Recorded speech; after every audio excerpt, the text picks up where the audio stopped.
आज के वीडियो में एक बहुत ही रोचक कहानी है और ये कुछ सोचने पर मजबूर करेगी। यह कहानी कि हम क्या हैं और क्या कर रहे हैं, हमें अपने आप में कितना सुधार लाना चाहिए। नमस्कार दोस्तों, आज एक बहुत ही सुंदर कहानी, शिक्षाप्रद कहानी आपके सामने प्रस्तुत है। भगवान सुपरवाइज़र है और हम मजदूर हैं, यह कहानी का शीर्षक है। किसी निर्माण के दौरान भवन की छठी मंजिल से सुपरवाइजर ने नीचे कार्य करने वाले मजदूर को आवाज दी। निर्माण कार्य की तेज आवाज के कारण नीचे काम करने वाला मजदूर कुछ समझ नहीं सका कि उसका सुपरवाइजर उसे आवाज दे रहा है।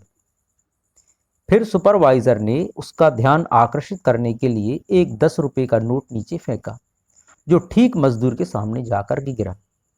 मजदूर ने नोट देखा और उसे उठाया और अपनी जेब में रख लिया और फिर अपने काम में लग गया। अब उसका ध्यान खींचने के लिए सुपरवाइजर ने फिर एक 500 रुपये का नोट नीचे फेंका। उस मजदूर ने फिर वही किया, मतलब नोट जेब में रखकर फिर अपने काम में लग गया। यह देखकर अब सुपरवाइजर ने एक छोटा सा पत्थर का टुकड़ा लिया और मजदूर के ऊपर फेंक दिया, जो सीधा मजदूर के सिर पर गिरा। अब मजदूर ने ऊपर देखा और उसकी सुपरवाइजर से बात चालू हो गई। तो ये तो कहानी है। अब ये वैसा ही है जो हमारी जिंदगी में होता है।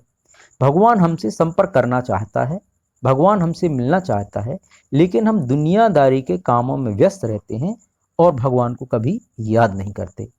भगवान हमें छोटी छोटी खुशियों के रूप में उपहार देता है। ये उपहार वह देता रहता है, लेकिन हम उसे याद नहीं करते और वो खुशियाँ और उपहार कहाँ से आए ये ना देखते हुए उनका उपयोग कर लेते हैं और भगवान को याद नहीं करते। भगवान हमें और भी खुशियाँ रूपी उपहार भेजता है, लेकिन उसे भी हम हमारा भाग्य समझकर रख लेते हैं। भगवान का धन्यवाद नहीं करते और भूल जाते हैं।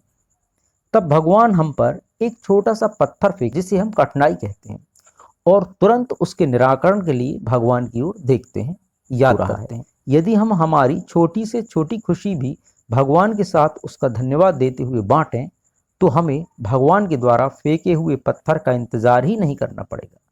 तो यह एक छोटी सी कहानी हमें बहुत कुछ सिखाती है कि हमें भगवान का हमेशा धन्यवाद देते रहना चाहिए और अपने काम पर लगे रहना चाहिए।